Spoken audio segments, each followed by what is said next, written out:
नमस्ते व्यूअर्स। आज मैं मृणाल प्रेम स्वरूप श्रीवास्तव, मेंस राइट वर्कर और prevention against sexual harassment at work place trainer Jyoti Tiwari ma'am के साथ इंटरव्यू करने जा रहा हूं। हमारे इंटरव्यू का टॉपिक है मैरिटल रेप और इसका संदर्भ और या कंटेक्स्ट ये है कि कुछ दिनों पहले होम मिनिस्ट्री ने अनाउंस किया है कि वे भारत का जो क्रिमिनल कोड है उसमें कुछ महत्वपूर्ण चेंजेस करने जा रहे हैं, जिनमें से एक चेंज मैरिटल रेप क्रिमिनलाइजेशन का भी है। तो इस बारे में हम बात करेंगे ज्योति तिवारी मैम से और जानेंगे कि सरकार के इस नोबल इंटेंशन का क्या क्या अच्छा और बुरा प्रभाव सामाजिक और मनोवैज्ञानिक और सबसे इम्पोर्टेंट कानूनी तौर पे पड़ेगा। तो वेलकम मैम। Thank you. नमस्ते सभी लोगों को।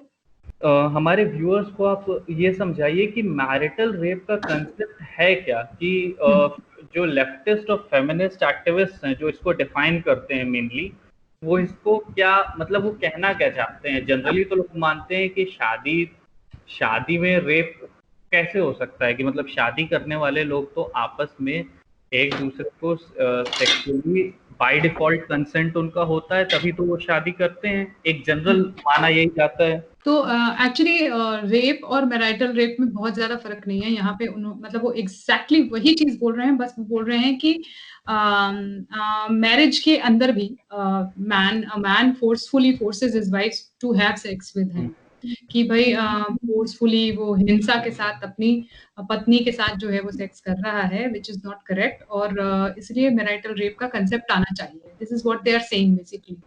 अगर हम वैसे देखें तो डोमेस्टिक वायलेंस का जो कानून है उसमें इसको कवर किया गया है। फर्क सिर्फ इतना है कि इसको ये लोग क्रिमिनलाइज करने की बात कर रहे हैं। माने जब भी ऐसा कोई आरोप लगे तो वो पुरुष गिरफ्तार हो और उसके पर इस बिना पर केसेस चलें कि इसने अपनी पत्नी के साथ रेप किया, बिना कंसेंट के उसके साथ सेक्स किया। बेसिकली जो शब्द है वो है कंसेंट। कंसेंट लिए बिना फोर्सफुली हिंसा से सेक्स किया गया, जैसे नॉर्मल एक रेप होता है। वो कह रहे हैं कि शादी के अंदर भी वैसा ही हो रहा है। तो अगर हम इसकी थोड़ी सी डेफिनेशन की बात करें, वो मतलब हम विकिपीडिया के सेक्शन में जाएं तो हालांकि विकिपीडिया का तो लेफ्ट लीनिंग बायस डिक्लेयर्ड है, लेकिन हम तब भी अगर उसकी डेफिनेशन में देखें तो विकिपीडिया भी ये मानता है जो तीन मेन चीज होती है, फोर्स, कोएर्शन और वायलेंस, यानी हिंसा, जबरदस्ती या मतलब शारीरिक जबरदस्ती, और या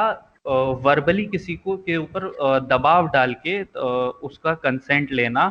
वो तीनों चीजों का भी होना जरूरी नहीं, ऐसा विकिपीडिया भी मानता है, जो कि मतलब लेफ्ट लीनिंग बायस वाला माना जाने लगा है अब। तो वो भी जब ये मानता है कि मैरिटल रेप में ये जरूरी नहीं है कि हिंसा हो, मैरिटल रेप में ये भी 100% जरूरी नहीं है कि शारीरिक रूप से दबाव डाला जाए या मानसिक रूप से दबाव डाला जाए, तो फिर उसमें तो हम उसको कैसे डिफाइन करने जाएंगे कि ये जबरदस्ती थी। सबसे जो गड़बड़ बात जो हुई है वो ये हुई है 2012 के जो रेप अमेंडमेंट जो हुए ना, उनमें इन लोगों ने रेप की definition, justice JS Verma committee, JS Verma के बाद वाले जो निर्भया कांड के बाद हुए, तो हम लोगों ने सब लोगों ने बड़ा अपलोड, आम जनता तो अपलोड ही करती है, उसको पता नहीं है कि उनके ऊपर क्या सर्वे गिरने वाला है। ठीक है, उनमें उन्होंने रेप की डेफिनेशंस चेंज कर दी हैं काफी सारी। ठीक है, पहली चीज तो उन्होंने ये किया है, मैं आपको बता रही हूँ अभी चालाकी जो हो रही है वो ये हो रही है कि पहले ओनस ऑफ प्रूफ जो है लड़की पर होता था कि आपके साथ रेप हुआ है, आप प्रूफ करिए कि कैसे रेप हुआ। अभी ओनस ऑफ प्रूफ जो है वो लड़के पर आ गया है अब, आफ्टर दीज अमेंडमेंट्स। ओके, तो मान लीजिए उस लड़के की जगह पर आपका हस्बैंड है, तो वो ये कैसे प्रूफ करेगा, पहली चीज। अब आपने कंसेंट भी बोल दिया, अब आपने छूना भी बोल दिया, अब आपने ये भी बोल दिया कि अगर ड्रंक है लड़की तब भी, अब उस वक्त अगर उसने कंसेंट दे दिया और वो रिग्रेट करती है सुबह उठकर, तब भी आप कह रहे हैं कि ये रेप है। तो एक्चुअली जो रेप की डेफिनेशन है वो इतनी कंफ्यूजिंग हो गई है, और इस वक्त पर अगर मैरिटल रेप आता है तो वो बहुत बहुत बड़ी प्रॉब्लम के तौर पर आएगा भारतीय समाज के लिए। ऐसा बहुत सारे एमपीज ने अपनी तरफ से चिंता जताई भी है। Definitely they are saying this will distort the Indian family system, which is already happening. हम देख रहे हैं बहुत सारे केसेस में, डीवी के केस में, 498 में already it is happening. Family system is almost over, मतलब अभी आदमी डरता है शादी करते हुए। तो मैरिटल रेप के आने के बाद तो मेरे ख्याल से और ज़्यादा मुश्किल हो जाएगा। बहुत सारे लोग कह रहे हैं कि अगर आप नहीं करते हैं, तो फिर आपको क्या डर है? हम कैसे प्रूव करेंगे कि हम नहीं करते हैं या वो लड़का नहीं करता है? ये चार दीवारी के अंदर क्या हुआ? कौन किसको रेप कर रहा था, हम कुछ भी तय नहीं है। तो इस तरह का जो ठीक है, हम बाय डेफिनिशन भी जाएँ, तो भी डेफिनिशन में ही इतना कन्फ्यूज़न है। आम जो रेप्स हैं, अभी द हिंदू की जो रिपोर्ट आई थी, उसके अकॉर्डिंग भी आधे से ज़्यादा रेप के केसेस जो है, वो झूठे होते हैं। दिल्ली कमीशन ऑफ वुमेन खुद कह चुका है। शायद छत्तीसगढ़ कमीशन ऑफ वुमेन खुद कह चुका है कि बहुत सारे केसेस जो लव स्टोरीज़ गॉन रॉन्ग हो जाती हैं कि भाई दोनों में झगड़ा हो गया और बदला लेने के लिए लड़की ने रेप कर दिया। तो this can happen in a family also. तो जब रेप की जो डेफिनिशन है, उसमें बहुत सारे कन्फ्यूजन्स कर दिए गए हैं, बहुत सारे प्रॉब्लम्स हैं, तो आई डोंट नो वो लोग कैसे यहाँ पे इम्प्लीमेंट करेंगे इस चीज़ को। जैसी डेफिनिशन लेफ्टिस्ट और फेमिनिस्ट एक्टिविस्ट पुश कर रहे हैं, अगर उसकी लाइंस पर लॉ आ गया, every act of sex with in a marriage is a potential rape accusation. Absolutely. I mean, you cannot keep the record कि आज consent दिया था या आज नहीं दिया था. And then there is a term called which I discussed in many previous articles and discussions also. Cohesive sex नाम की एक चीज होती है. सेक्स जाते ही सेक्स नहीं होता है. हम लोग मैच्योर लोग हैं, हम जानते हैं कि वो पार्टनर्स एक दूसरे को प्रिपेयर करते हैं, ठीक है. समटाइम्स एक का मन नहीं है and it can be gender neutral और आदमी का भी मन नहीं हो सकता है. दो पार्टनर्स जब सेक्स में इंक्लूड होते हैं, फोरप्ले होता है, they you know prepare each other, then there is sex. Sex सिर्फ आई डोंट नो वो लोग किस माइंडसेट से चल रहे हैं. तो क्या कोहेसिव सेक्स को आप रेप मान कर चल रहे हैं, जहां एक दूसरे से मान मनोबल किया जा रहा है या एक दूसरे को प्रिपेयर किया जा रहा है? तो are you saying that all that cohesive sex happening between two adults is rape? If you are saying this, then आदमी को भी अधिकार दीजिए कि वो भी कह सके कि मेरी वाइफ ने मेरे साथ जबरदस्ती किया था. And I have seen such cases.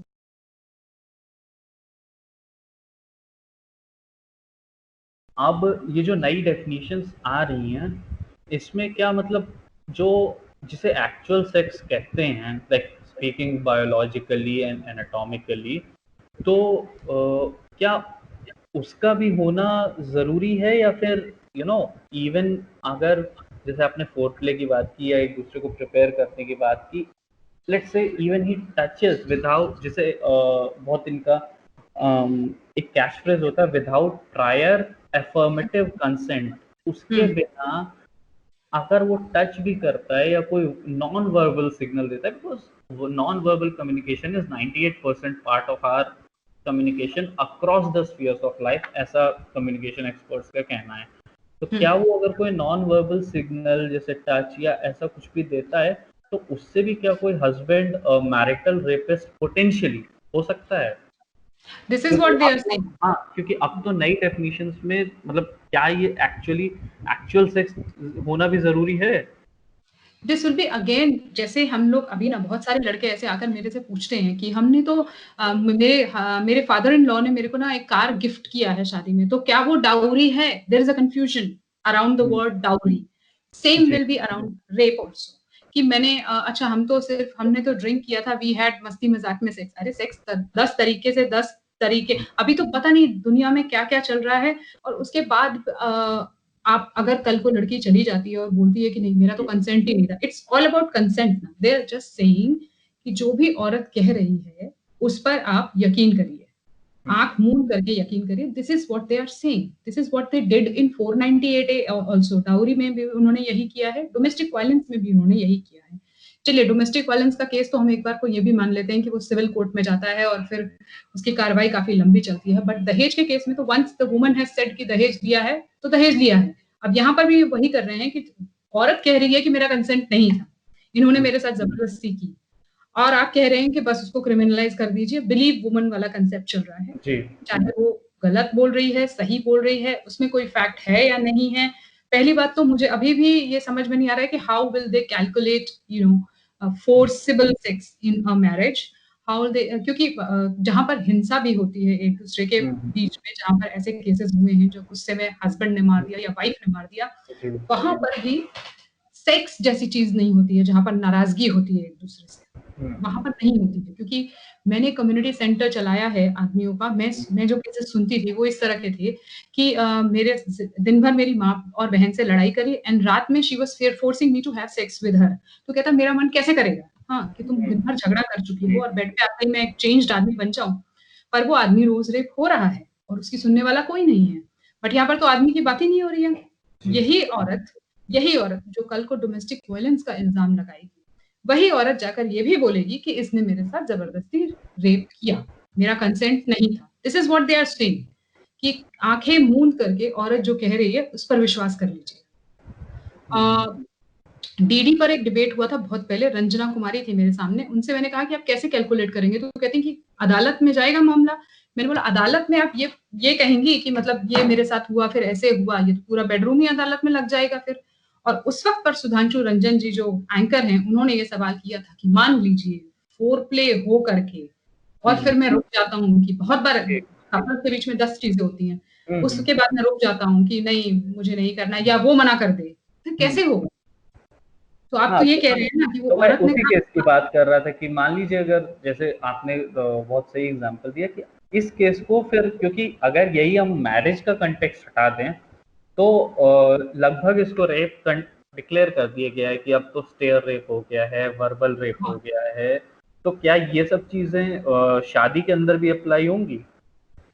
बिल्कुल, this is what they are saying कि क्योंकि डोमेस्टिक वायलेंस में ऑलरेडी इतने सारे नॉर्म्स हैं कि आप अपनी बीवी को नेम कॉलिंग नहीं कर सकते हैं। जैसे हम पहले के कपल्स में देखते थे, अब तो खैर बहुत ही ज़्यादा लोग ऑफेंड होने लग गए हैं कि मोटू कह दिया, कभी कुछ कह दिया, कभी हस्बैंड वाइफ दोनों ही एक-दूसरे को। तो अभी वो सब कुछ डोमेस्टिक वायलेंस में आ गया है कि you can not call your wife like that, you can not ask your wife to do domestic chores and ये सब शुरू हो गया। तो अब यही ऐसा ही सब जो रेप में पहले चल रहा था कि बिना कंसेंट के आप छू नहीं सकते, बिना कंसेंट के आप ये नहीं कर सकते।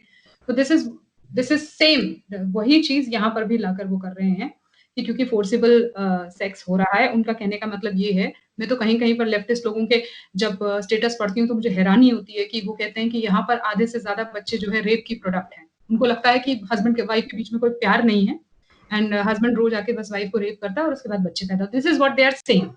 और वो जो एक मिनिस्टर ने कहा था, मुझे उनका नाम याद नहीं आ रहा, पार्लियामेंट में उन्होंने कहा था खड़े होकर के कि जब सेक्स होता है तो क्या सिर्फ मज़ा पुरुष लेता है, स्त्री को मज़ा नहीं आता है? आप ये कहना चाह रहे हैं? तो ये पूरा जो कांसेप्ट है ना, ये पूरा इन्होंने डिसबैलेंस एक्चुअली कर दिया है और ये सिर्फ स्त्री के चश्मे से देख रहे हैं, वो भी पता नहीं कौन-सी स्त्रियाँ हैं, जो खुद अपना ही इकोसिस्टम बिगाड़ने में लगी हुई हैं बेसिकली। जी। तो ऐसे में क्या ये कहना सही होगा कि अब जो व्यवस्था ये लाना चाहते हैं वो पूरी तरह से इस पे बेस्ड है कि इनिशिएशन भी अगर अगर महिला करे तो मतलब ठीक है, पुरुष अगर इनिशिएट भी करता है कन्वर्सेशन और बाय चांस ऐसा होता है कि उस समय तो महिला का तो मूड नहीं है, तो it's also a potential attempt to rape. Absolutely. They are saying this. They are saying this that any kind of cohesive sex is rape. Because आदमी का मन है, औरत का मन नहीं है और औरत ही इनिशिएट करे। और उस पर भी ये कहते हैं क्यों औरत की इच्छा नहीं हो सकती है क्या? बिल्कुल हो सकती है, हम तो खुद कह रहे हैं हो सकती है। तो फिर आप उसको रेप का नाम कैसे दे देंगे? They are basically confusing whole of the marital जो जिसे कहते हैं गॉड को कन्फ्यूज़ करके वो एकदम तो this is to hit the Indian family system, nothing else. They already did it in West. वही वो यहाँ पे करने की कोशिश कर रहे हैं। तो मतलब ये पूरी तरह से ही सेड शी सेड का केस है कि एक, क्योंकि आप देखिए मतलब इसमें जो प्रूफ की चीज़ है तो ऑब्वियसली आदमियों की छोड़िए, औरतें खुद भी नहीं चाहेंगी कि उनके घर में सीसीटीवी कैमरा लगे बेडरूम में और पूरे घर में कि जो सेक्स हो रहा है कंसेंशुअल है, रेप है। तो ये पूरी तरह से एक क्या क्या ये कहना सही होगा कि ऐसा लीगल सिस्टम क्रिएट करना चाहते हैं जहां औरत का शब्द ही फाइनल एक तरह से जज, जूरी, एग्जीक्यूशनर, एक्यूजर चारों में है कि फिर तो लीगल प्रोसेस पूरा का पूरा एक जिसे कैंगरू कोर्ट कहते हैं कि वो खाली दिखावे भर का है, क्योंकि पता है कि जब पूरा, तो क्या ये वैसा सिस्टम बनाने की तैयारी है? बिल्कुल, अंग्रेजों के ज़माने में एक लॉ बना था ना जिसके लिए कहा जाता था ना अपील, ना दलील, ना वकील। ये वैसा ही एक बनाने की कैंगरू कोर्ट ही बनाने की कोशिश करे। 80% अगर आप देखोगे तो कैंगरू कोर्ट ऑलरेडी है ही, मतलब जब एक बार इल्जाम लगता है तो आजकल तो सोशल मीडिया ट्रायल भी होता है लोगों का। सोशल मीडिया से शुरू होकर के बातें फिर वहां पहुंचती हैं और सोशल मीडिया ही आधा माहौल बना चुका होता है, तो ये एक्चुअली कैंगरू कोर्ट ही है। 80% तो आप बना ही चुके हो और वुमन के ऊपर विश्वास इतना ज्यादा किया जाता है और उसमें भी आप देखोगे कि सिर्फ जो पत्नी है उस पर ही ज्यादा विश्वास किया जाता है कि हाँ इसने बोल दिया तो वो है। Actually they are kangaroo court is the apt term for this kind of justice system. 80% इन्होंने कर दिया है, मैरिटल रेप ले आए तो 100% हो जाएगा कि जो औरत कह रही है उस पर आंख मूंद कर विश्वास कीजिए बस। तो इससे पहले एक चीज थोड़ा क्लियर कर लें, क्योंकि बहुत लोगों को ये सवाल उठ सकता है कि ऐसा मतलब बहुत चाहे तो फेमिनिस्ट के हिसाब से 80% हमारे हिसाब से बहुत मिनिस्क्यूल हो सकता है, लेकिन ऐसे केसेस ऑब्वियसली कहीं ना कहीं होते होंगे जहां कुछ कुछ हस्बैंड जेन्युइनली अपनी वाइफ के साथ जबरदस्ती करते होंगे और इस तरह का उनका सेक्सुअल कंडक्ट होगा कि मैरिज के कंटेक्स्ट से हटा के देखा जाता तो ये बिल्कुल रेप ही कहा जाता, उसको कोई दो राय ना होती। ऐसे केसेस कुछ ना कुछ तो होते होंगे, राइट? देखो उसमें भी वैसे भी जो 1-2% होते होंगे उनमें भी गिव एंड टेक चलता है। औरत भी कुछ नहीं बोल रही होती है कि क्योंकि उसको भी बहुत कुछ चाहिए होता है आदमी से। ये मैंने बहुत जगह पर देखा है जहां पर औरतें डोमेस्टिक वायलेंस भी बर्दाश्त कर रही हैं। जब भी मैंने उनसे बात करने की कोशिश की है तो this is give and take, ठीक है। बदले में उनको वो आदमी सब कुछ अवेलेबल भी करवा रहा है और she is going for shopping और वो लाखों की शॉपिंग कर रही हैं और विदेश घूम रही हैं और तरह तरह की चीजें हो रही हैं, तो वो बोलती हैं कि this is part of this thing. और ठीक है, सब औरतें जो है कमा कर और बिल्कुल ही एकदम वो तो नहीं है कि फाइनेंशियली भी इंडिपेंडेंट हो, सब कुछ हो। तो जहां पर फाइनेंशियली इंडिपेंडेंट है वहां भी ऐसा है कि वो बोलते हैं कि this is part and parcel of life. तो ऐसा नहीं है, जबरदस्ती औरतें भी कर रही हैं आदमियों के साथ दूसरी तरीके से। इसीलिए वो यहाँ पर कॉम्प्रोमाइज करती हैं कि ठीक है थोड़ा बहुत सेक्स हो जाने से क्या फर्क पड़ता है। तो जहाँ जो आप 1-2% बोल रहे हो, मुझे वहां पर भी शक है क्योंकि वो एक गिव एंड टेक की तरीके से है। वहां पर पूरी तरह से गलती आदमी की नहीं है। कि तो ऐसे में हम क्या कह सकते हैं कि जो प्रॉब्लम है लॉ में वो ये है कि इसमें कोई ऑब्जेक्टिव तरीका है ही नहीं जिससे आप एविडेंस कलेक्ट करें और जो जो क्लेम है एक्यूजर का उसको आप एक ऑब्जेक्टिव एनालिसिस करें और एक निष्पक्ष निर्णय पर आए कि सही में यहाँ पर जबरदस्ती हुई है, और अगर कहीं होती है तो उसकी फ्रीक्वेंसी जो फेमिनिस्ट का क्लेम है उससे कई गुना ज्यादा रेयर होते हैं। 100% बहुत बहुत कम है और सचमुच में कोई ऐसा हमारे पास श्योर शॉर्ट तरीका नहीं है जिससे ये पता लगाया जा सके कि एक शादी के अंदर किसने किसके साथ जबरदस्ती करी। क्योंकि अगर मैं तो ये बोलती हूँ कि आप जब रेप में इतने सारे डेफिनेशंस शामिल कर चुके हो तो आप फाइनेंशियल रेप की डेफिनेशन भी शामिल करो, इकोनॉमिक रेप की डेफिनेशन भी शामिल करो जो आदमी के साथ रोज हो रहा है, इमोशनल रेप की डेफिनेशन भी शामिल करिए। क्योंकि इस तरह की भी चीजें हो रही है। जब आप इतना ब्रॉड सेंस में रेप को देख करके चल रहे हो तो फिर ये भी शामिल करो। क्योंकि क्या है कि रेप तो वो भी है जो आप जबरदस्ती उसको फोर्स करती हैं कि मेरे मेरे घर का मुझे अपने घर में महंगे-महंगे गिफ्ट्स भेजने हैं, या मेरे भाई की पढ़ाई है या बिज़नेस है उसमें पैसा लगाइए, या मेरे फादर को दीजिए। 10 तरीके की चीज़ें होती हैं। इमोशनली आप उसको बोलती हैं कि ठीक है, सेक्स तो मैं तभी करने दूँगी जब आप मुझे कल को वो डायमंड की अंगूठी लेके दोगे। तो जो आप बोल रहे हो ना वो रेप, ठीक है? वो दिस इज़ दैट, इसको भी वो लोग रेप बोल रहे हैं। This is give and take, okay? तो yes, there is no sure shot तरीका जिससे कि हम ये तय कर सकें किसने किसको एक बंद कमरे में रेप किया। Because there are an kind of sexes happening between a couple. मैं बार बार कह रही हूँ, लोग रोल प्ले और पता नहीं क्या क्या करते हैं। और आप जब लोग डोमेस्टिक वायलेंस की बात करते हैं तो मुझे बहुत हंसी इसलिए आती है कि इतनी सारी चीजें हो गई हैं, बहुत सारी चीज मैंने पढ़ा अभी जब वो रोहित शेखर सिंह नाम था उस लड़के, रोहित शेखर तिवारी नाम था शायद, नरेंद्र एनडी तिवारी के बेटे।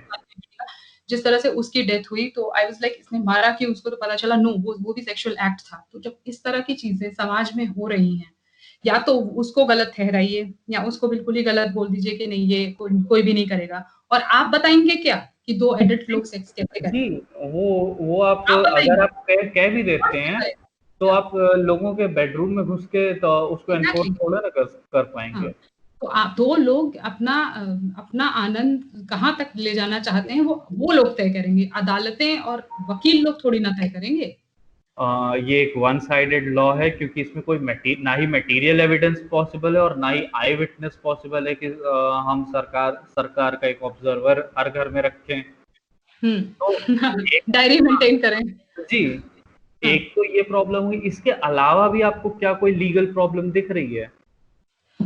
कई सारी लीगल प्रॉब्लम्स हैं इसमें बीच में कि आप जो है क्या उसी वक़्त जैसे क्या होता है जब डोमेस्टिक वायलेंस है, उसमें क्या होता है कि ज आपने कॉल किया पुलिस को कि मेरे साथ मारपीट हो रही है, फिर पुलिस आती है, वो आपको ले जाकर सरकारी अस्पताल में आपका मेडिकल कराती है। तो क्या आप वैसा करेंगे? ये एक लीगल प्रॉब्लम है। नॉर्मल रेप के केसेज़ में भी जहाँ पे होते हैं, वहाँ पर ये तय करना मुश्किल होता है कि ये फोर्सिबली हुआ है कि इसने खुद किया है, क्योंकि इंजरीज़ जो है वो नॉर्मल सेक्स में भी होती हैं। तो ये लीगल और टेक्निकल प्रॉब्लम आने वाली है अगर ये लॉ बनता है तो। और दूसरी बात ये है कि क्या आप तुरंत अरेस्ट करेंगे? तुरंत अरेस्ट करेंगे तो बहुत ही मुश्किल है फिर तो। मतलब फिर तो कोई बात ही नहीं रह गई। जैसे डाउरी के केस में आपने तुरंत जब अरेस्ट ही कर लिया तो डाउरी की बात कहाँ से आई? पहले देखिए तो सही डाउरी ली गई थी कि नहीं ली गई थी? तो अगर आप इसमें तुरंत अरेस्ट कर रहे हैं तो प्रॉब्लम है, नहीं अरेस्ट कर रहे हैं तुरंत, पूरा वो चला रहे हैं, एक कोर्ट बिठा रहे हैं, क्या हमारे पास उतने जजेस हैं, उतने लॉयर्स हैं? वो हमारे पास जस्टिस सिस्टम वैसा है? नहीं है। सबसे बड़ा लीगल प्रॉब्लम आएगा हमारे पास जजेस ही नहीं है। हमारे पास जजेस आज भी कमी है। हमारे कितने-कितने कोर्ट में वैसे केसेस पेंडिंग पड़े रहते हैं। तो we don't have that kind of जिसे कहते हैं इंफ्रास्ट्रक्चर भी नहीं है हमारे पास वैसा, जिसमें हम ये बैठ करके तय कर सकें या 4 लोग या बंद कोर्ट में हम ये फैसला कर सकें, हो ही नहीं पाएगा। नॉर्मल जो ग्रूसम रेप के केसेस हैं, मर्डर के केसेस हैं, वो बरसों पड़े रहते हैं। इसमें लीगल और टेक्निकल दोनों ही प्रॉब्लम्स आने वाली हैं। आप अपनी राइटिंग्स में जो प्रो विमेन लॉज बनते हैं, उनके उनके प्रशासनिक फेलियर के बारे में भी लिखती हैं आप कि उनका प्रशासनिक फेलियर उनके एनफोर्समेंट में जो होता है और जो उनका मिसयूज होता है। जैसे आप अक्सर बताती हैं कि लॉयर्स ने 498 ए और डोमेस्टिक वायलेंस का एक एंटी डाउरी और डोमेस्टिक वायलेंस का एक नेक्सस बना लिया है, जो औरतों को और ज़्यादा भड़काता है समझौता ना करने के लिए। और क्योंकि उनकी उससे फीस बढ़ती है और पुलिस लोगों को अरेस्ट करने ना करने को लेके एक एक्सटॉर्शन का नेक्सस बना रखी है। तो इस तरह की चीज़ें जो आप लिखती हैं, क्या ये मैरिटल रेप क्रिमिनलाइजेशन अगर होता है तो ऑब्वियसली ये चीज़ें बढ़ेंगी, लेकिन आपको क्या लगता है ये किस हद तक बढ़ेंगी? जैसे अगर मैं आपको बोलूँ कि 10,000 केसेस में अगर 100 केसेस यानी 1% केसेस में लॉयर्स और पुलिस वाले तो मामले को और ज़्यादा बिगाड़ते हैं, तो आगे जाके ये 100 से 200 होगा कि 100 से 1000 हो जाएगा? 100 से मतलब क्या लगता है ये स्केल कितना बढ़ सकता है? मैं आपको इसमें ना एग्ज़ाम्पल देती हूँ। जो दहेज का जो केस है वो नॉन कंपाउंडेबल है। नॉन कंपाउंडेबल का अर्थ ये हुआ कि जी। जब आपने एक बार केस कर दिया है तो आप दोबारा नहीं उसको वापस नहीं ले सकते हैं। लेकिन इसको अच्छा। इसको स्टेट लिस्ट में छोड़ दिया गया कि स्टेट लोग डिसाइड कर लें। तो तेलंगाना और हैदराबाद ऐसी जगह हैं जहाँ पर आप इसको वापस ले सकते हैं एक बार कर दिया तो। अब आप पहले वेस्ट बंगाल नंबर 1 हुआ करता था डाउरी के केसेस में। आजकल वो इधर चला गया है तेलंगाना और हैदराबाद में क्योंकि आंध्र प्रदेश में क्योंकि क्या है कि वो एकदम से जंप कर गया कि आप तो आपने किया धमकी देने के लिए मान लीजिए आपका हस्बैंड से कुछ भी झगड़ा हुआ किसी भी बात पर हुआ तो आपने सुबह जाकर केस फाइल कर दिया और महिला थाने ने दोनों को समझा बुझा के वापस ले लिया केस और फिर वो लड़की वापस चली गई। उसकी कंप्लेंट वहीं पड़ी हुई है, वो चाहे तो 2 साल के बाद उसको रीओपन करवा सकती है। ठीक है? अच्छा। तो कंपाउंडेबल बना देने से ये दिक्कत हुई। तो ऐसे ही अगर मैरिटल रेप आया तो 100 के जो है वो 1000 हो जाएँगे। जैसे मैं कहती हूँ कि मेरा लॉयर भी कहा करता था जब मैं खुद अपने भाई का केस लड़ने के लिए जाया करती थी, तो वो ये कहा करता था कि मान लीजिए आपने बोला कि मेरे को डव शैम्पू चाहिए और आपके हस्बैंड ले आए हेड एंड शोल्डर्स, ठीक है? तो वो भी एक कारण हो सकता है कि उस बात पे भी महिला गुस्सा हो सकती है, कुछ फिनिकी हो सकती है कि नहीं, मैं तो सिर्फ यही शैम्पू यूज़ करूँगी, पर्टिकुलर ब्रांड ही। तुम दूसरा क्यों लाए? तो ये भी एक केस इस पे जो वो झगड़ा करके आती है और लॉयर के पास बैठती है, तो लॉयर समझा देता है मैडम 1 मिनट में आके कदमों में आकर गिरेगा ये। आप डाउरी केस करिए तो इसका पूरा खानदान नाचेगा। लड़की को भी नहीं पता होता है बहुत सारे केसेस में। ऐसा मैं नहीं कह रही हूँ कि बहुत ही मासूम है लड़कियां, लेकिन बहुत बार लड़कियों को भी नहीं पता होता है कि ये एक जो मैं फाइल करने जा रही हूँ वो क्रिमिनल केस है, और इसमें जो है लड़के को जमानत वमानत लेनी पड़ेगी, उसके माँ बाप को प्रॉब्लम होगी, उसको बिल्कुल पता नहीं होता, और ये लॉयर लोग उनसे फाइल करवा देते हैं। मैराइटल रेप आने के बाद तो मतलब, और मैं आपको एक राज की बात बताती हूँ, 498A में, मैं नहीं कह रही हूँ कि अरेस्ट बिल्कुल बंद हो गई है, काफी कम हो गई है पहले से, ठीक है। तो ये है कि पहले केस महिला थाने में जाता है और दोनों पक्षों में बातचीत कराई जाती है, उसके बाद कहीं अरेस्ट वरेस्ट की नौबत आती है। कई दूर दराज के इलाकों में अरेस्ट चालू है, उनको मालूम भी नहीं है कि लॉ कैसे इम्प्लीमेंट करना है। तो अब फेमिनिस्ट को ये लगा कि अब तो अरेस्ट नहीं हो रही है, तो मैराइटल रेप लाने का, क्रिमिनलाइज करने का मेन प्रॉब्लम, ये मेन मकसद ये भी है कि ये भी एक नई धमकी हो जाएगी। जैसे 498 एक धमकी है, तो अगर आपके घर में ये परंपरा है, मान लीजिए कि सर पर पल्लू रखकर कुछ दिन तक घर की बहू रहती है, और ठीक है, और आप ये लड़की को कह दें कल को, आजकल की सास डरती है कहने में, ये तो कल को जाके बैठ जाएगी थाने में, तो ये एक नई धमकी हो जाएगी कि भाई अब हम तुम्हें 2 केसेस में बेसिकली अरेस्ट करवा सकते हैं। एक तो दहेज का केस है, दूसरा मैरिटल रेप है, क्योंकि इसमें आपको कुछ करना नहीं है, तो ये केसेस जंप हो जाएंगे, 100 नहीं 1000 होंगे सीधे, आसान हो जाएगा, प्लेट में सजा कर दिया जा रहा है कि कर लीजिए। तो आपने अपनी खुद की फैमिली का जो एक्सटॉर्शन और हैरेसमेंट हुआ था आपकी एक्स सिस्टर इन लॉ के हाथों, उस पर आपकी किताब अनुराग बेस्ड है, राइट? तो अगर मैं आपको उस सिचुएशन में दोबारा ले जाऊं, तो इमेजिन करिए कि अगर ये लॉ उस समय होता, तो क्या आप हमारे व्यूअर्स को बता सकती हैं कि उस आपकी एक्स सिस्टर इन लॉ ने उस समय जो आप लोगों को इतना परेशान किया, तो क्या वो वहां पर आपके भाई के साथ तो उनके ऊपर वो रेप परपेट्रेटर का भी चार्ज लगा देती? और हाँ। अगर ऐसा होता तो मान लीजिए जब आपके भाई की डेथ हो गई, तो उसके बाद क्या कभी आप लोग मान लीजिए उनका जैसे बाकी केसेस में आप लोगों ने नाम फाइनली क्लियर करा लिया कि ये चार्जेस गलत थे, वैसे क्या ये चार्ज कभी क्लियर हो पाता? हो भी पाता तो धब्बा लगा रहता, क्योंकि आज भी लोग मुझे बोल देते हैं कि अरे तुमने कुछ तो किया ही होगा, तभी तो घर पे पुलिस आई। तो ये वाला जो रेप वाली जो चीज होती है ना, वो बड़ी सेंसिटिव होती है। लड़कों, लोग सोचते हैं ना कि कोई फर्क नहीं पड़ता है, मगर किसी लड़के के ऊपर रेप का इल्जाम लग जाए ना, वो मिट भी जाए तो भी लोग उसको उसी नजर से देखते हैं, वो दुनिया से चला भी जाए तो भी लोग उसको उसी नजर से देखते हैं। शाइनी आहूजा के केस में क्या हुआ, वो दोबारा कभी एंट्री नहीं कर पाया, जबकि बहुत अच्छी तरह से प्रूव हो गया था कि नहीं किया है उसने। मैंने उसके सारे टेक्निकल पेपर्स वगैरह देखे हैं। उसके ऊपर जो इल्जाम है आज तक है, जोक्स बनते हैं, पब्लिक बात करती है। He can not be that old person again. So नहीं हो पाता, बहुत मुश्किल होता। और वो जो एक दाग है वो रह जाता। लोग बोलते हैं कि स्त्री के चरित्र पर दाग लग जाता है, मुझे लगता है पुरुष के चरित्र पर बहुत बड़ा दाग लग जाता है, और वो कभी मिटाई नहीं मिटता है, कभी भी। ये वाले इल्जाम के बाद स्पेसिफिकली मैंने कई बार बात करी उनके बारे में। रूप किशोर जी थे, रूप किशोर अग्रवाल, भोपाल की इंदौर, ठीक है, एमपी का केस है। उस वक्त निर्भया का केस हुआ था, और उसी के बाद जो है वो अरेस्ट हुए थे रेप के इल्जाम पर। उन पे आरोप लगाया उनकी जो किराएदारनी लड़की थी कि इन्होंने मेरे साथ रेप किया, और 1 महीना वो जेल में रहे। ऑब्वियसली निर्भया इतना चल रहा था कि जो लोग जेल में थे उनको बेल ही नहीं मिली।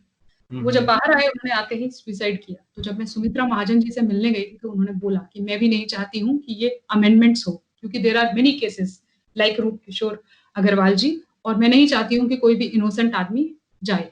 लेकिन वो पब्लिक आउटरेज जो था ना, उसकी वजह से, और जो वेस्टर्न मेरे ख्याल से जो बाहर से जो इन्फ्लुएंस आता है आपके इंडियन गवर्नमेंट के ऊपर कि नहीं ये तो अब बनाना ही है कानून, तो फिर वो कानून बन गया, और उस लड़के ने उन्होंने सुसाइड किया, और उसकी बात आज तक नहीं होती है।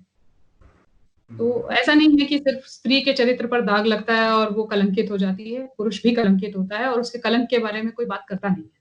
तो इसके आपको सोशियोलॉजिकल इम्पैक्ट जिसे कहते हैं सामाजिक प्रभाव, वो आपको क्या दिखते हैं? क्योंकि अगर हम देखें तो बहुत सारे पुरुष ऑलरेडी शादी करने से केवल इन्हीं सब चीजों से घबराते हैं कि जो कानून का एक पोटेंशियल तलवार हमेशा लटकी रहेगी। तो अगर मैरिटल रेप लॉ पास हो जाता है, तो इसके बाद क्या पुरुषों के सामने शादी करने का एक भी इंसेंटिव बचता है लाइफ में? बहुत मुश्किल है। मैं ऑलरेडी जो मैं जब यंग लड़कों से बात करती हूँ, मेरा खुद का बेटा 15 साल का है, तो उसके साथ जो लड़के होते हैं और उन लोगों से जब कभी बातचीत होती है, अभी हमने एक प्रोग्राम किया था स्कूल बॉयज़ के लिए, तो दे वर देयर एंड वो बार-बार मेरे बेटे को बोल रहे थे कि ना आंटी को स्कूल बुलाओ, हाँ, because I want to see faces of feminist, हाँ, व्हेन शी इज़ स्पीकिंग, क्योंकि हम ऐसे तो हम किसी रिलेशनशिप में भी नहीं पढ़ पाएँगे। 15 साल के लड़कों को पता है कि क्या हो रहा है। जो डेट रेप्स और ये सब जो ड्रामा चल रहा है, they are scared, very scared. अब वो समाज के दबाव में आकर भले ही शादी कर लें, बंदूक की नोक पर आप उनको शादी करवा लो, बट अंदर से जो इच्छा है वो मैं देखती हूँ नहीं, लड़कों में। बंदूक की नोक भी देखिए, जैसे हमारी फैमिलीज अब हाँ, ज्यादा से ज्यादा इकोनॉमिक इंडिपेंडेंस आ रही है। मेरे ख्याल से अब तो ज्यादातर ज्यादातर students by the time they graduate 21-22 साल की उम्र तक वो फाइनेंशियली इंडिपेंडेंट हो जाते हैं, तो ये बंदूक की नोक भी मुझे लगता है बहुत दिन तक नहीं नहीं चलेगी। मैम, अगर मैं वैसे देखूँ तो मैं तो खैर नहीं ही फ़ोर्स करूँगी, तो मैं भी नहीं फ़ोर्स कर सकती हूँ, मतलब कि आप शादी करो और बहुत ज़रूरत है, हमें शादी तो करनी चाहिए। मैं क्या बेनिफिट बताऊँ? आप एज़ अ पेरेंट क्या बेनिफिट बताओगे लड़के को कि क्यों शादी करनी चाहिए? क्योंकि there are n number of articles of मैकटाउस, एमजी टाउस के और सबके वो लोग पढ़ के बैठे हुए हैं कि फाइनेंशियल लॉसेस इतने होते हैं। मेरा बेटा कहीं से पढ़ के आया, उसका फ्रेंड कहीं से पढ़ के आया और मुझे बोला उसने कि मैम शादी करने से तो ये होता है कि मतलब सिर्फ लड़की को बहुत कुछ मिलता है, लड़के का तो बहुत लॉस होता है। चाहे वो कर ले या शादी बीच में टूट जाए तब तो और भी लॉस है। तो मुझे लगा कि ये लोग इस तरह से सोच रहे हैं। वो वैसा नहीं रह गया है जैसा 10 साल पहले था। 10 साल में बहुत बड़ा चेंज आ गया है। मैरिटल रेप अगर आ जाता है, तो वो जो अभी थोड़ा-सा एक बचा है ना कि नहीं हाँ, मतलब बड़ी हैप्पी फैमिली होती है, राजश्री फिल्मों वाला कांसेप्ट, वो बिल्कुल टूट जाएगा and there will be no marriages absolutely. अगले 10 साल में देखना कैसे चेंज आता है। पिछले 10 साल तो है ही, डोमेस्टिक वायलेंस और डाउरी का हमने देख लिया क्या इम्पैक्ट आया है।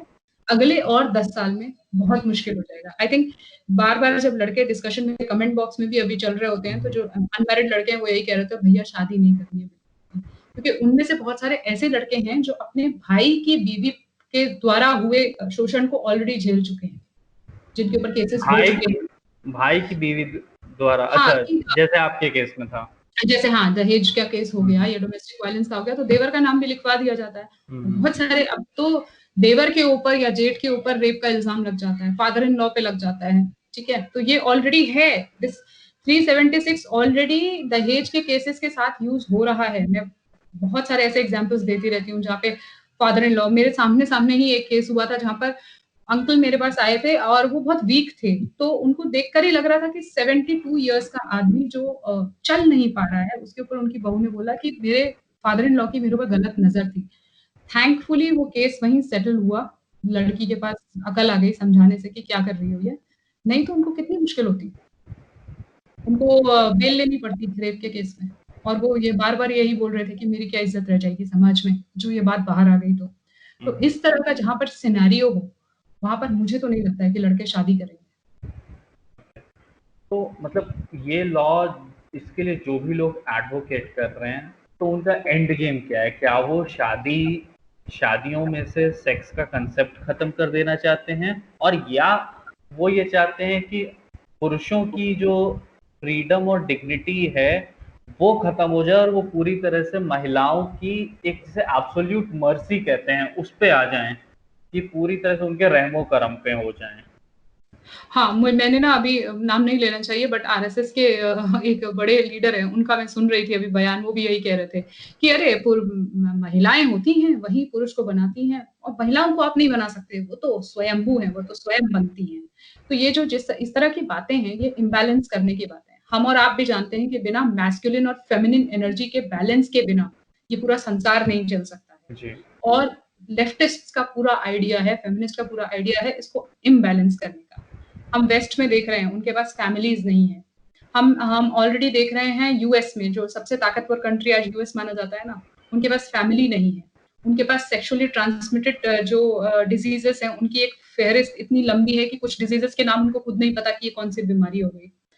उनके पास अनमैरिड लड़कियों के टीनेज प्रेगनेंसीज़ के केसेज़ बढ़ रहे हैं। This is what the feminist want in this nation also. अभी कुछ दिन पहले मेरा भी बहस हो रही थी ट्विटर में, एक लेडी बोल रही थी कि आप क्या चाइल्ड मैरिजेस सपोर्ट कर रहे हो? मैंने कहा एक बात बताओ, तुम जिसको चाइल्ड मैरिज कह रहे हो, 13 साल की लड़की के 3 बॉयफ्रेंड्स हैं, ठीक है? और वो 14 साल की उम्र में प्रेग्नेंट हो जाती है और फिर उसको आई पिल लेनी पड़ती है या वो एबॉर्शन कराने जाती है, उसकी बॉडी पे क्या असर होता है? वो तुम्हारे लिए मान्य है।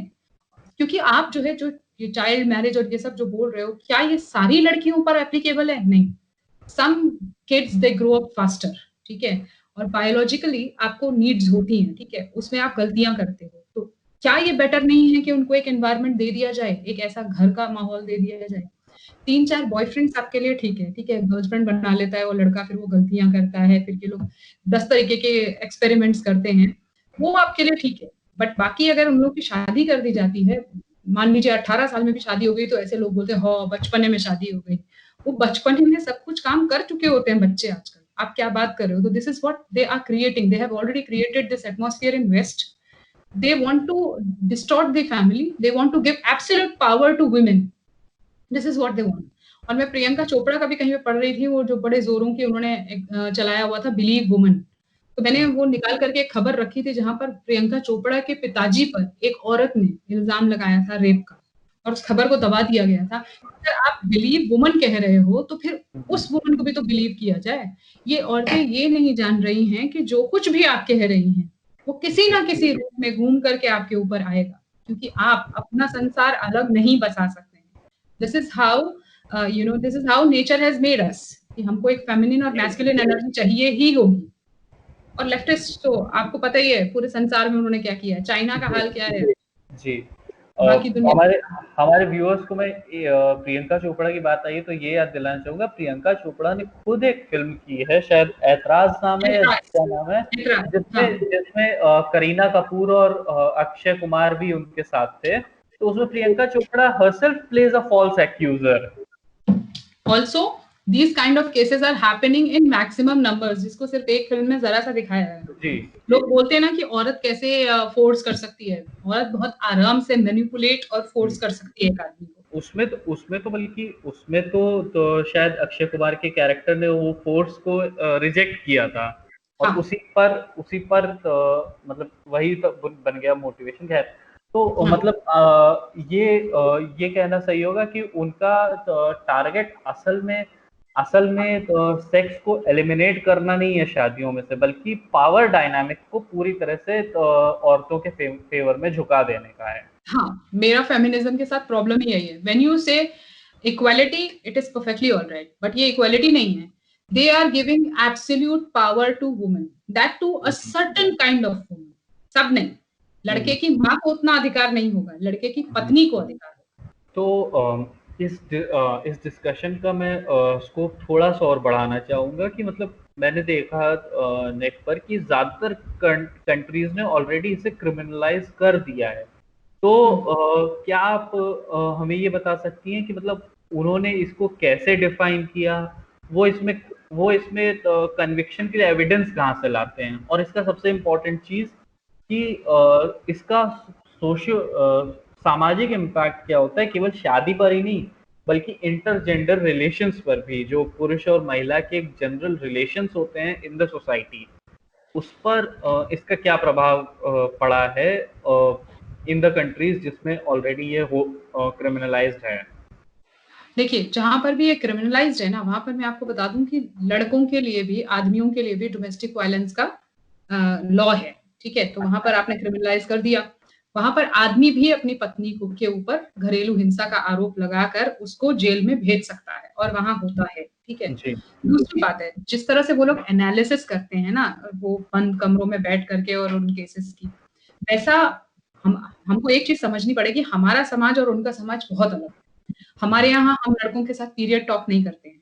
हमारे यहाँ हम ओपनली सेक्स डिस्कस नहीं करते हैं, जबकि हमारी पॉपुलेशन बहुत ज़्यादा है, दैट्स अ डिफरेंट थिंग, ठीक है? हमारे यहाँ सेक्स बोलना ही बहुत बड़ी बात है। मैं अपने पेरेंट्स के साथ बात नहीं कर सकती हूँ। मैं शायद कुछ सीन आएगा तो मैं आगे बढ़ा दूँगी अगर मेरा बच्चा बैठा हुआ है साथ में, ठीक है? तो हमारा समाज और उनका समाज बहुत अलग है और उनके समाज में जहाँ-जहाँ भी इसको क्रिमिनलाइज़ किया गया है, वहाँ पर लॉज़ आदमी के लिए भी हैं। आदमी औरत से एलिमनी माँग सकता है, ठीक है? तो यहाँ तो नहीं है वो सब कुछ भी, और ना ही हम ऐसे, वहाँ पर वो लोग पूरा एक्सप्लेन करते हैं कि he came to the room and this and that. और एक बात है, वहां पर बड़ा कॉमन है वीडियोस बना देना सेक्स के, सेक्सुअल एक्ट के। आजकल यहाँ भी कॉमन हो रहा है, बट वहां बहुत ही कॉमन है। सो दे हैव एविडेंसेस, और उनको कोई फर्क भी नहीं पड़ता है कि अगर वो टेप्स आउट हो जाते हैं या कुछ भी हो जाते हैं, बहुत ज्यादा फर्क उन पर। हमारे लिए मरने मारने जैसी सिचुएशन हो जाती है। तो मतलब हम अगर इसको क्रिमिनलाइज करने जाते हैं तो हमें इस क्या चीज हम को रेडी लेके हैं? तैयार हाँ, रहना क्या हम होगा। रेडी हैं? ये सब करने के लिए हम रेडी हैं। वहां भी इंटरजेंडर बहुत ज्यादा फर्क पड़ा है। आप देखोगे कि वहां पे मैरिज सिस्टम बहुत कम है, बहुत कम, ठीक है। हाँ, यूएस का अगर हम मान के चलें, ऑस्ट्रेलिया में भी ऐसा ही है कि मैरिज जो है एक तरीके से एबॉलिश होती जा रही है। We don't marry in west, that is what they are saying, ठीक है। वहां पर सिर्फ वो वन नाइट स्टैंड वगैरह चलते हैं। Nobody wants to take responsibility of children and all. England में बड़े तेजी से सिचुएशन बदल रही है। अभी तक वहां फैमिली सिस्टम काफी स्ट्रॉन्ग था, वहां पर भी ये चेंज हो रहा है, क्योंकि इस तरह के एलिमेंट्स घुस गए हैं जो बहुत ज्यादा ही एब्सोल्यूट पावर वुमन को देने की बात कर रहे हैं। There is a imbalance there also. आज मैं व्लादिमीर पुतिन का भी पढ़ रही थी, he is trying to revive that system and all. वहां भी बहुत ज्यादा हो गया था। पुतिन बहुत ही एग्रेसिवली इन लोगों के साथ डील करता है, विच इज वेरी इंपॉर्टेंट, ठीक है। जो आज वो बोल रहा था कि मैं ये होने नहीं दूंगा या फिर रशिया में, विच इज गुड, क्योंकि वैसे वाले लीडरशिप की अब जरूरत। अबाउट किस चीज के बारे में?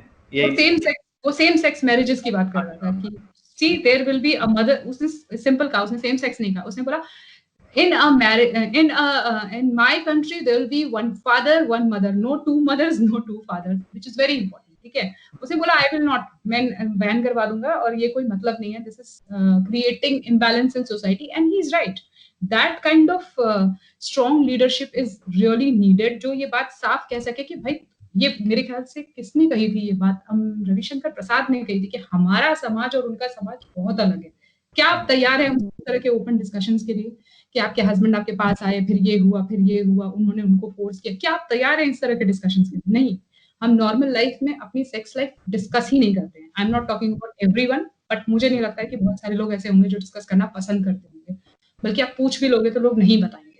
सेक्सोलॉजिस्ट के पास जाने से आदमी घबराता है यहाँ पे कि मुझे जो है नामर्द मान लिया जाएगा, या औरत को भी लगता है कि मुझे बाज मान लिया जाएगा। तो क्या हम वैसा समाज बनाने के लिए तैयार हैं जहां पर हमें कोई फर्क नहीं पड़ रहा है, जहां पर हम सेक्सुअल टेप्स बनाकर रख रहे हैं, जहां पर हम सबके सामने डिस्कशन कर रहे हैं? वहां पर आप देखोगे जेंडर रिवील होता है। लड़की, अगर मेरी मदर इन लॉ जो है, मेरी ननद के पास यूएस गई थी, तो उनको सबसे बड़ा कल्चरल शॉक ये लगा था फोन करके, क्योंकि उसकी बेटी ड्यू थी, होने वाली थी। तो मैंने उनको बधाई दी, तो वो बड़े घबरा के बोली कि नहीं, ये बहुत अजीब जगह, हम यहाँ नहीं रह पाएंगे। क्यों? उस हॉस्पिटल में ज्यादातर कुंवारी लड़कियां थी जो जिनकी डिलीवरी हो रही थी, एंड शी वाज लाइक, ये कैसा समाज है? तो ये दिस काइंड ऑफ, क्या हम रेडी हैं उसके लिए? हम रेडी नहीं हैं। तो क्या हम वैसा समाज बना रहे हैं? ये हमको पहले तय करना पड़ेगा। आप एकदम से कोई लॉ नहीं ला सकते। आपको पहले धीरे-धीरे वैसा समाज आप बना लो एक बार। एकदम हमारे अभी मैं कौन हूँ, मुझे खबर नहीं, मेरी मम्मी कौन है, मेरा पापा कौन है वाला पहले आप समाज बना लो। उसके बाद आप इस तरह का लॉ लाओगे तो हम जस्टिफाई कर देंगे। और हाँ, उससे पहले आपको 2-1 लॉ आदमियों के लिए भी लाने पड़ेंगे, ताकि औरतों को भी कटघरे में खड़ा किया जा सके कि आपने ये किया है। पाकिस्तान के पास भी आदमियों के लिए डोमेस्टिक वायलेंस लॉ है। ये तो सही में एक अपने आप में बहुत बड़ी शॉकिंग चीज है। हाँ। कि पाकिस्तान इस मामले में हमसे ज्यादा प्रोग्रेसिव है, और प्रोग्रेसिव तो इन लोगों का सबसे बड़ा इंपॉर्टेंट वर्ड होता है, और इस मामले में तो फिर पाकिस्तान हमसे ज्यादा प्रोग्रेसिव निकला। मैं एंटी फेमिनिज्म पाकिस्तान के साथ टच में हूँ, तो they keep on telling me, updating me कि आज ये हुआ और ऐसे हुआ। ओके, तो अब अगर इस लॉ की बात करें, तो इस समय इस लॉ को लाने वाली भाजपा सरकार है, जिसके मतलब सपोर्टर्स उसे, खुद भाजपा के लीडर्स का तो मैंने आज तक नहीं सुना कि वो कहें कि हम राइट विंग हैं, कंजर्वेटिव हैं, ट्रेडिशनलिस्ट हैं। लेकिन उसके सपोर्टर्स तो दूसरों को भी समझाता हूँ, मेरे ख्याल से वो लोग झूठ नहीं बोलते, खुद भी अपने दिल में ये मानते होंगे कि एक right wing conservative traditionalist party है। तो ये उस तरह की भाजपा की सेंट्रल लीडरशिप है जो अपने गांधीवाद में और अपने आप को सबसे ज्यादा नैतिक दिखाने के चक्कर में इस चीज में घुसे जा रही है, और या ये भाजपा को अंदर से खोखला कर रही क्रिप्टो फेमिनिस्ट लॉबी है, जो भाजपा की एक्चुअल लीडरशिप को साइड में करके इसको पुश करना चाहती है। ओके। जहाँ तक एक्चुअल लीडरशिप की बात करें तो मेरे को अभी जितनी सांत्वना है मोदी जी से, वो इसलिए है क्योंकि उन्होंने कोई नया लॉ अभी तक आने नहीं दिया है। आईआरबीएम में ठंडे बस्ते में पड़ा हुआ है, हिंदू मैरिज एक्ट को जो अमेंड कौन करने सा? की बात हो रही थी। इर्रिट्रेबल ब्रेकडाउन ऑफ मैरिज करके एक लॉ आने वाला अच्छा। था, जो पिछले सरकार में हम लोगों ने बहुत मेहनत करी थी कि उसको रोक के रखा जाए जब सोनिया गांधी जी थी। तो उस लॉ में क्या थी प्रॉब्लम? उस लॉ में प्रॉब्लम ये थी कि वो ये बोल रहे थे कि देयर आर फोर वेज जिससे आप डिवोर्स ले सकते हो, 4 रीजंस लगा के, mental cruelty, mental instability and impotency and desertion, की छोड़ दिया गया है मुझे। वो लोग 5वां ला रहे थे। 5वें में ये था कि देयर बी नो रीजन, 2 लोगों की शादी करा दी गई, वो दोनों अलग होना चाहते हैं, there is no reason. But problem ये थी कि 50% प्रॉपर्टी लड़के की लड़की को दे दी जाएगी। सलमान खुर्शीद ने ऐड किया। और उसमें इनहेरिटेबल और इनहेरिटेड दोनों टाइप की प्रॉपर्टी हो सकती है, यानी दादा इनहेरिटेबल यानी अगर मेरे माता पिता जिंदा हैं तो उनकी भी प्रॉपर्टी में से हिस्सा हो जाएगा, भले उन्होंने अपनी प्रॉपर्टी मेरे नाम न की हो। बिल्कुल, बिल्कुल। हाँ, दादा परदादा के ज़माने की ज़मीन भी थी। तो उसमें बहुत अच्छा ये हुआ था कि बहुत सारी जो लेडीज़ थी, ओल्ड लेडीज़, सीनियर सिटीज़न्स भी सामने आए थे, विरोध हुए थे काफ़ी ज़्यादा। तो 1-2 मैंने पिक्चर्स अभी अपने पेज पे शेयर भी किए थे पुराने। तो ये सब जो है तब चल रहा था, और जिसको मोदी सरकार में बेसिकली वो अभी ठंडे बस्ते में है। वो राज्यसभा से पास हो गया था पिछली गवर्नमेंट में। अभी ठंडे बस्ते में है, और रंजना कुमारी के सीएसआर पे जो है काफ़ी क्वेश्चन लगा दिए हैं। पैसे रोक दिए हैं इस गवर्नमेंट ने। एनजीओज़ ये लोग काम तभी करते हैं जब बहुत पैसा आता है। तो बेसिकली अगर देखोगे तो फेमिनिस्ट लोग नाराज़ हैं इनसे। और एक चीज़ हुआ था, अभी एक और एग्ज़ाम्पल है कि जैसे अभी लॉकडाउन चल रहा है, ठीक है? जगह-जगह पे लॉकडाउन होता है। बैंगलोर में हूँ, यहाँ भी लॉकडाउन घोषित हो गया है। तो अभी इन्होंने बोला था, एनसीडब्ल्यू ने, नेशनल कमीशन ऑफ वुमेन की रेखा शर्मा ने बोला कि लॉकडाउन के दौरान जो है डोमेस्टिक वायलेंस के केसेस बहुत बढ़ गए हैं। एक उन्होंने पूरी निकाली थी, पूरा डेटा दिया था। तो उस पर स्मृति ईरानी जी का पूरा आया था कि देखिए ये पुराना डेटा है और आप ऐसे नई चीज़ पुश मत करिए, और माफ़ी माँगिए इस चीज़ के लिए, और उन्होंने माफ़ी मंगवाई थी। तो ये तो मैं नहीं कहूँगी कि they are feminist, but there are people who are pushing these things, and yes they are crypto kind of thing तो people, मतलब छुप के बैठ गए हैं अंदर और वहां से पुश कर रहे हैं, क्योंकि अब इन्होंने डीक्रिमिनलाइज कर दिया था 377, ठीक है? एलजीबीटी वाला जो लॉ है, इन्हीं के वहां पे जो है आगे बढ़ाया इन्होंने। तो विच मीन्स कि ये लोग ट्रेडिशनलिस्ट तो बिल्कुल नहीं है, कंजर्वेटिव बिल्कुल नहीं है। और मैंने मोहन भागवत जी का भी एग्जाम्पल दिया। उन्होंने बोला ही कि स्त्री ऊपर रहती है और पुरुष को वो कैसा भी बना दे, स्त्री को बनाने की क्या जरूरत है, तो स्वयंभू होती है, और ये है, उन्होंने कहा है खुद। तो दे आर फेमिनिस्ट, और फेमिनिस्ट मैं फिर भी नहीं कहूंगी, जाइनोसेंट्रिक हैं ये लोग। और जाइनोसेंट्रिक हमारा समाज ही है, जहां पर माँ को ऊपर रखा जाता है, या यत्र नार्यस्तु पूज्यन्ते की बात की जाती है। तो गलती शायद उनकी नहीं है, शायद हमारे समाज की है, जो हम वैसा ही लेकर के चलते हैं। लेकिन फिर हम वहां पर ये भी भूल जाते हैं, मैं बार-बार हनुमान और राम का एग्जाम्पल देती हूँ, कि जब राम ने बोला कि इनको मैं कैसे मारूं, ये तो स्त्री हैं, तो उनके गुरु कहते हैं वशिष्ठ, नहीं वो स्त्री नहीं है, वो जब इस तरह का काम करने लगे तो वो स्त्री नहीं है। या हनुमान जब गदा मारते हैं कि तुम, वैसे तो मैं स्त्रियों का सम्मान करता हूँ, बट तुम स्त्री नहीं हो। तो देयर वहां पे एक बैलेंस की जरूरत है। But yes, they are gynocentric to the core, and definitely they are not conservative. Conservative तो नहीं, वो सिर्फ दिखा, हाँ उनके फॉलोअर्स ऐसा प्रिटेंड करते हैं। वही मैं कह रहा हूँ कि उन्होंने तो खुद, मैंने आज तक किसी भाजपा नेता को कंजर्वेटिव शब्द अपनी पार्टी के लिए इस्तेमाल करते नहीं सुना है। हाँ। ये उनके फॉलोअर्स ही ज्यादा कहते हैं कि ये दक्षिणपंथी पार्टी है। हाँ, सोशल मीडिया पे तो बहुत ज्यादा चलता है कि बहुत रामपंथी, और राम, हाँ वो राम का नाम भी लेंगे और फालतू बातें भी करेंगे, और जितनी गंद फैलानी है वो फैलाएंगे। राम का नाम लेने के लिए आपको दक्षिणपंथी होना जरूरी नहीं है। दक्षिणपंथी होने की एक सेट डेफिनेशन होती है कि आप पुरानी चीज को ज्यादा बेहतर मानते हैं, पुराने रीति रिवाज और समाज को। आप किसी नई चीज को समाज में इंट्रोड्यूस करने में पहले आप 10 बार फूंक फूंक के कदम रखते हैं। आप आजादी की बजाय जिम्मेदारियों को ज्यादा इंपॉर्टेंस देते हैं। ये एक सेट डेफिनेशन होती है, वो मैंने कभी भाजपा के नेताओं के मुंह से तो नहीं सुना है। ये सोशल मीडिया वॉरियर्स। हाँ, मैं अभी एक एग्जांपल देती हूँ। मैंने जब रामायण शुरू हुई थी तो मैंने एक फन पोस्ट लिखा था कि मैंने तो सीता जी का तो नहीं देखा कि प्री वेडिंग शूट हो रहा हो या प्री प्रेगनेंसी वाला शूट हो रहा हो। मैंने सिर्फ इतना ही लिखा था कि भाई तुम लोग कहाँ से ये स्टार्ट कर दिया नई नई चीजें। उस पर वो स्क्रीनशॉट निकाल करके ये स्वयंभू जो जितने हिंदूवादी सोशल मीडिया वॉरियर्स हैं, इन्होंने खूब गाली दी मुझे कि ये फेमिनिस्ट है और ये इस तरह के सीता माँ का अपमान कर रही है। They don't understand a bit कि मैं क्या कर रही हूँ। They don't understand my work. They don't know me. उनको पता नहीं क्या हाई मिल गया है इस चीज से, and they keep on saying मतलब ये कंजर्वेटिव और ट्रेडिशनलिस्ट आप कैसे हैं, मुझे कोई ये प्रूव कर दे। तो फिर मैंने उनसे पूछा कि आप ये तो बताइए कि आपको किसने दे दिया है ये कार्यभार जो अपने कंधों पे आप बोझ लिए घूम रहे हैं कि हम बहुत हिंदुत्ववादी, हमारे पे बहुत बोझ है और हम चलाएंगे। किसने दे दिया आपको? तो ये कॉन्फिडेंस एक्चुअली इस गवर्नमेंट ने दिया है, वो तो है, और इनके बारे में कुछ हो नहीं रहा है। दे कीप ऑन ब्लैबरिंग दिस, और उनको कोई कुछ क्वेश्चन भी नहीं करता जाके कि तुम कौन हो भाई, तुम कहाँ से आ गए बीच में बताने के लिए।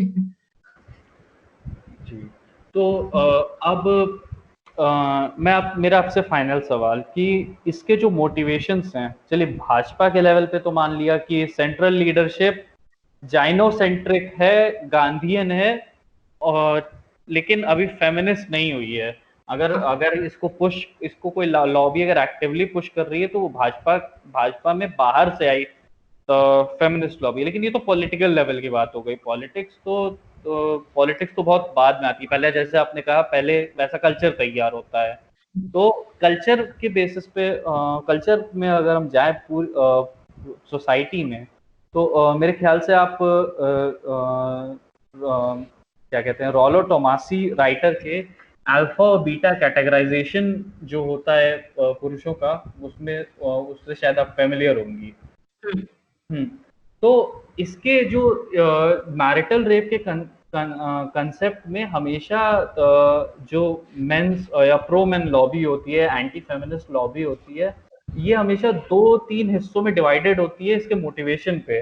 कुछ का कहना है कि ये तो जो बीटा मेन होते हैं, जो औरतों मतलब अपनी पसंद की महिलाओं से रिजेक्टेड होते हैं, वो इसको पुश करते हैं, क्योंकि जिन अल्फा मेल को वो अपना कॉम्पिटिटिव देखते हैं, वो उन्हें बाहर कर देना चाहते हैं शादी के जो मार्केट होता है कोट एंड कोट उससे। जबकि कुछ और का कहना है कि नहीं, ये उस टाइप के लोग हैं जो अपनी पर्सनल लाइफ में सेक्सुअली फेलियर होते हैं। वो अल्फा भी हो सकते हैं, बीटा भी हो सकते हैं, कोई भी हो सकते हैं, और वो पूरा एक तरह से सोसाइटी को सेक्सलेस ही बना देना चाहते हैं। और एक तीसरा धड़ा ये होता है कि नहीं, ये फैमिली स्ट्रक्चर के खिलाफ है। तो आपको क्या लगता है कि इन तीनों में से तो मतलब कौन सी ओपिनियन ज्यादा लाइकली है कि ये अल्फा वर्सेस बीटा का कंपटीशन है पुरुषों में, जो या फिर ये जो लोग सेक्सुअली अपनी लाइफ में फेलियर रहे हैं, चाहे वो इम्पोर्टेंट पुरुष हों या जिसे स्टेराइल या फ्रिजिड कहते हैं, फ्रिजिड महिलाएं हों, वो हैं, और या ये कम्युनिस्ट लॉबी है जो फैमिली स्ट्रक्चर के खिलाफ है। उसको सेक्स से प्रॉब्लम नहीं, इसको अल्फा बीटा से प्रॉब्लम नहीं, इसको मैरिज से प्रॉब्लम है। तो इन तीनों में से कौन सी आपको लगता है कि ज्यादा ड्राइविंग मोटिवेशन है? जो सबसे ऊपर है अल्फा बीटा डेफिनेटली है, क्योंकि वो वाला युद्ध हर जगह चलेगा। प्रॉब्लम ये है कि हमारे पास, भारत के पास रोलो टोमासी नहीं है, जॉर्डन पीटरसन नहीं है, ठीक है। तो अब एक जो है ये वाली बातें हमारे युवा तक पहुंच ही नहीं रही हैं जो वो कहता है। और रोलो टोमासी जिस देवाकी से कहता है ना बात, ठीक है, उसने एक बुक दी लड़कों को, ठीक है, कि ये पढ़ लो तो तुम्हें पता चल जाएगा कि बंदी के साथ बिहेव, एग्जैक्टली लड़की के साथ बिहेव कैसे करना है। अब मैं ये चीज बोल देती हूँ ना किसी वीडियो में आके, तो मेरे ऊपर हमला हो जाता है एकदम से, ठीक है। मैं बोलती हूँ ये साइन होते हैं इस लड़की के पास, बिल्कुल मत जाना ऐसी लड़कियों के पास, तो मेरे ऊपर हमला होता है। यहाँ पर होता उसके ऊपर भी होगा, पर हमारी सोसाइटी उस तरह के चीजों के लिए तैयार नहीं है कि अरे आप कैसे बोल सकती हो। बहुत ही छेड़छाड़ हो रही है वहां पे जाके, क्या कहते हैं, गलियों में जो मैं भी गुजर जाऊंगी तो सीटियां बजती है, ठीक है, वो बहुत बहुत कॉमन बात है। लेकिन मैं उसको वैसे नहीं देख रही हूँ अब, जैसे मैं पिछले 10 साल पहले देखती थी। There is a reason behind why those men are behaving like that. हमको उस पे काम करना चाहिए, ना कि इस पे कि हमने उनको पकड़वा के थाने में बिठा दिया। तो yes, alpha beta war definitely है। अल्फा मैन के पास कमी नहीं है, ठीक है, उसकी शादी नहीं भी होगी, ऋतिक रोशन को कोई फर्क नहीं पड़ रहा है। There are so many women jumping on him, ठीक है। बीटा मैन को डेफिनेटली उससे जेलसी है कि इसके पास क्या है, ठीक है, क्यों इतनी लड़कियां जा रही हैं। तो ये वाला युद्ध तो इनका हर जगह पर है। मैं हमेशा कहती हूँ कि मैं 2 मिनट में फेमिनिस्ट को चुप करा सकती हूँ, अगर ये सिम्प्स बीच में नहीं आ जाते हैं प्रोटेक्ट करने के लिए। द प्रॉब्लम इज कि these men are coming in between. आप चुप रहिए, हम औरतों की लड़ाई है, हम देख लेंगे। लेकिन वो लोग बीच में जरूर आते हैं प्रोटेक्ट करने के लिए, क्योंकि मैं उनको बोलती हूँ ये उम्मीद से रहते हैं हमेशा कि कोई तो मिली जाएगी किसी से, ठीक है, बीच में। तो मुझे पंचतंत्र की एक कहानी याद आती है, आपने भी शायद सुनी होगी, कि वो सियार सियार का जोड़ा जो तालाब किनारे चूहों का शिकार कर रहा होता है, और सांड पानी पीने आता है, तो सांड के अंडकोश देख के उनको लगता है कि ये फल है, अभी अभी गिर जाएगा, तो वो अपना चूहे का शिकार छोड़ के सांड के पीछे चले जाते हैं कि ये फल अब गिरेगा तब गिरेगा। वो तो सांड का तो नेचुरल टेस्टिकल है, वो नहीं गिरना है। और जब लौटते तो देखते हैं वहां पे तो दूसरे सियारों ने कब्जा कर लिया, तो ना वो इधर के रहे ना उधर के रहे। परफेक्ट एग्जाम्पल है ये, परफेक्ट एग्जाम्पल है, ठीक है। लेकिन नहीं समझ में आता है लोगों को। तो ये तो है ही, ये अल्फा और बीटा की लड़ाई बहुत बड़ी है और हर जगह दिखेगी ये, मतलब हर प्रॉब्लम के अंदर दिखेगी। बट डेफिनेटली फैमिली सिस्टम को तबाह करने का जो एक वो है, वो ऊपर है, और उससे इकोनॉमिक फायदा बहुत है। ये मैं पहले भी एक बार बोल चुकी हूँ किसी वीडियो में कि इससे क्या होता है ना, जैसे मान लीजिए कि कोई एक घर टूटता है, ठीक है, एक लड़का है जिसके जीवन में ये प्रॉब्लम शुरू हुई और उसकी वाइफ उसके ऊपर मैरिटल रेप और सब लगा के बैठी है, तो उससे कहा जाएगा आप अलग हो जाइए, ताकि बाकी फैमिली मेंबर्स के ऊपर इसका असर ना आए। तो वो जब अलग होगा तो मार्केट बढ़ेगा, वो एक घर खरीदेगा अलग, वो एक टीवी खरीदेगा, वो अपने लिए बेड खरीदेगा, वो डिप्रेशन में जाएगा, एंटी डिप्रेसेंट खाएगा, मेडिसिन का मार्केट बढ़ेगा, वो दारू पिएगा, शराब का मार्केट बढ़ेगा, ठीक है। वो तरह तरह के चीजें करेगा जिससे जो है मार्केट बढ़ेगा बेसिकली। अलग पूरा घर बनाने में हर चीज, एक चम्मच भी आप खरीदते हो अलग से। पहले से होता है, जैसे मैं बने बनाए घर में शादी के बाद गई तो वहाँ सब कुछ था, मुझे ऐसे कुछ खरीदना नहीं पड़ा। 2-4 जो गिफ्ट थे वो मेरी सास ने सब रखा ही हुआ था पहले से, किचन बना के मुझे बनाना नहीं पड़ा। लेकिन जब मैं कहीं अलग शिफ्ट होती हूँ तो डेफिनेटली मुझे वो किचन पूरा प्रिपेयर करना पड़ता है, बाजार बढ़ता है, ठीक है। और अब तो बाजार को लुभाने के लिए इतनी तरह तरह की चीजें हैं कि चम्मचों में भी आपको तरह तरह के चम्मच मिलेंगे, तो देयर इज अ कंपटीशन। तो डेफिनेटली बाजार चाहेगा कि घर ज्यादा हो, डेफिनेटली बाजार चाहेगा कि चीजें ज्यादा बिकें, दारू ज्यादा बिके, ड्रग्स ज्यादा बिकें, मेडिसिन इंडस्ट्री आगे बढ़े। तो वो ये चाहेंगे कि कम्युनिज्म जो चाहेगा और कमर्शियलिज्म जो चाहेगा, वो चाहेगा कि घर टूटे। तो घर टूटने में एक्चुअली फायदा है डॉक्टर्स का, लॉयर्स का, फैमिली काउंसलर्स का, जो आजकल तो काउंसलर्स की एकदम बाहर है, लाइफ कोच और ये वो सब चलते हैं। तो एक नया मार्केट बन गया है ये, और धीरे धीरे जो sexual harassment at work place जिसका मैंने सर्टिफिकेशन किया, उसका एक नया मार्केट बना जब वो लॉ आया। तो जब ये लॉस पुश होते हैं तो उसके पीछे बहुत बड़ा बाजार भी काम कर रहा होता है।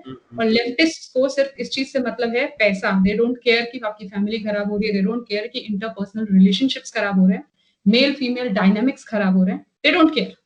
तो बाजार ऊपर है और वो अल्फा और बीटा मेल का जो प्रॉब्लम है वो इसके नीचे है। वो दोनों ही हैं, दोनों मिलकर के यहाँ पर काम कर रहे हैं। एंड आई विश मैं ही किसी दिन, मुझे लगता है रोलो तो मासी टाइप की हिंदी में किताब लिखनी पड़ेगी कि यू नो बिल्कुल ये बहुत जरूरी है। हाँ, how to create that atmosphere, क्योंकि वहां तो बहुत कुछ है। वेस्ट में अगर है फेमिनिज्म ने तबाह किया, तो वहां पर लड़के भी ऐसे आ गए हैं जो एकदम बेबाकी से और बिना, मतलब मैं तो पहले तो मैं माइलो को बहुत फॉलो करती थी, अभी थोड़ा कम हो गया है। वो भी इतने बेबाकी, माइलो भी बहुत ज्यादा इस चीज को लेके वोकल, इस तरह से बात करता है। We really want such men to be here, not women, men. लड़के खुद जवाब। प्रॉब्लम ये है, तो यहाँ पे तो हर चीज फ्री स्पीच का कल्चर नहीं है यहाँ तो। हर चीज पे तो मतलब जैसे तो लगभग किसी भी चीज को लेकर रिलीजियस एंगल पे लगाया जा सकता है, वैसे ही मुझे लगता है तो कि जो एक स्पीच वाला लॉ है कि आप सामाजिक सौहार्द नहीं बिगाड़ सकते, वो लॉ पुरुषों पे लगता है।